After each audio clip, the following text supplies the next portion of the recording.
যারা অশান্তিতে আছেন লেখাটি তাদের জন্য। সম্পর্কের প্রথমই হল বিশ্বাস। এই বিশ্বাসটাই একটা সম্পর্কের মূল। যেই সম্পর্কে বিশ্বাস নেই সেই সম্পর্ক টিকে থাকে না। সম্পর্কের দ্বিতীয় হল সম্মান। যেই সম্পর্কের সম্মান নেই, একজন একজনকে সম্মান দেয় না, সেই সম্পর্ক টিকে থাকে না। সম্পর্কের তৃতীয় হল স্যাক্রিফাইস। এই স্যাক্রিফাইসটা যদি দুজন দুজনকে স্যাক্রিফাইস করতে না পারে, সেই সম্পর্ক টিকে থাকে না। সম্পর্কের মধ্যে তৃতীয় ব্যক্তি।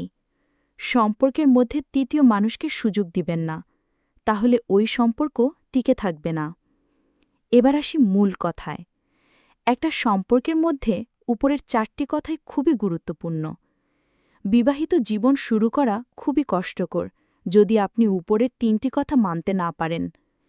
বিবাহিত জীবনে নানান সমস্যা হবে, সব কিছুকে দোষ ভেবে আলাদা হয়ে যাবেন না। দোষ কোথায় সেটা খোঁজার চেষ্টা করুন, দেখবেন নিজেই সমস্যার সমাধান করতে পারবেন। আপনি জানেন আপনার দোষ, তারপরও আপনি চুপ থাকেন, দেখবেন অনেক সহজ হয়ে গেছে সব কিছু। 1-2 কথায় সম্পর্কের মধ্যে তৃতীয় মানুষকে আসতে দিবেন না। নিজেরা বসে সমাধান করার চেষ্টা করুন। কখনো ডিভোর্সের কথা কখনো মাথায়ও আনবেন না। ডিভোর্সে কখনো শান্তি আনতে পারে না। আপনি মনে করেন যে ডিভোর্স দিলে হয়তো আমি মুক্তি পেয়ে যাব, আসলে তা কখনো হয় না।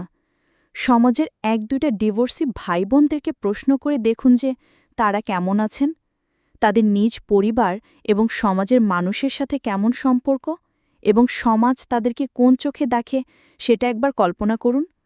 নিজেই তার প্রমাণ পেয়ে যাবেন। আপনাদের সম্পর্কের মধ্যে কি সমস্যা, কি কারণে বিচ্ছিন্ন হতে চাচ্ছেন, এগুলোর সমাধান খুঁজুন। ওই বিষয়গুলো ত্যাগ করতে চেষ্টা করুন, দেখবেন সমাধান আপনার হাতেই।